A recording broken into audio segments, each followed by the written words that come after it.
Welcome to Tiju's academy.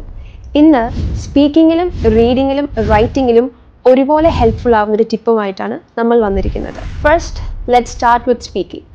ലാംഗ്വേജിൽ ഒരു upper hold ഉള്ളവരും ഇല്ലാത്തവരും ഒരുപോലെ ചെയ്യുന്ന ഒരു മിസ്റ്റേക്കാണ് റെപ്പറ്റീഷൻ ഓഫ് സർട്ടൻ വേർഡ്സ്. ഇങ്ങനെ ഒരേ വാക്ക് തന്നെ പലതവണ യൂസ് ചെയ്തുകൊണ്ടിരുന്നാൽ അത് നമ്മളുടെ ലാംഗ്വേജിൻ്റെ ഡൈവേഴ്സിറ്റി ഇല്ലായ്മയെ നമ്മളുടെ ലാംഗ്വേജ് ഡൾ ആൻഡ് ലേസി ആയിട്ട് തോന്നിപ്പിച്ചേക്കാം.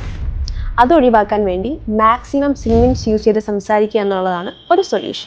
റൈറ്റിങ്ങിലും ഇതേ ഇഷ്യൂ തന്നെ നമ്മൾ ഫേസ് ചെയ്യാറുണ്ട്. ടാസ്ക് 1 ആയാലും 2 ആയാലും ഒരേ വാക്ക് തന്നെ പലതവണ ഉപയോഗിക്കുമ്പോൾ അതും നമ്മളുടെ ലാംഗ്വേജ് ഡൈവേഴ്സിറ്റി ഇല്ലായ്മയാണ് സൂചിപ്പിക്കുന്നത്.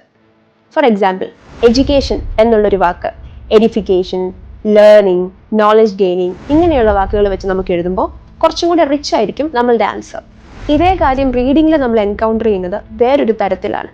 പാസേജിലുള്ള വേർഡും ക്വസ്റ്റ്യൻ സ്റ്റേറ്റ്മെൻറ്റിലുള്ള വേർഡും ഒരേ അർത്ഥം വരുന്ന ഡിഫറെൻറ്റ് വേർഡ്സ് ആയിരിക്കും. ഈ അർത്ഥത്തിലുള്ള സിമിലാരിറ്റി മനസ്സിലായില്ലെങ്കിൽ നമ്മൾ ചൂസ് ചെയ്യുന്ന വേർഡ് ആൻസർ തെറ്റിപ്പോകാൻ ചാൻസ് ഉണ്ട്. ഈ 3 പ്രശ്നങ്ങളും സോൾവ് ചെയ്യാൻ ഒരൊറ്റ കാര്യം ചെയ്താൽ മതി.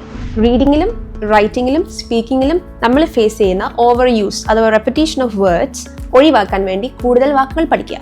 പഠിച്ചാൽ മാത്രം പോരാ, ഡെയിലി അത് പ്രാക്ടീസ് ചെയ്യുക. അപ്പോൾ നമ്മളുടെ ലാംഗ്വേജ് കുറച്ചും കൂടെ ഡൈവേഴ്സ് ആൻഡ് റിച്ച് ആയിരിക്കും. And we can have a robust vocabulary through this. Thank you.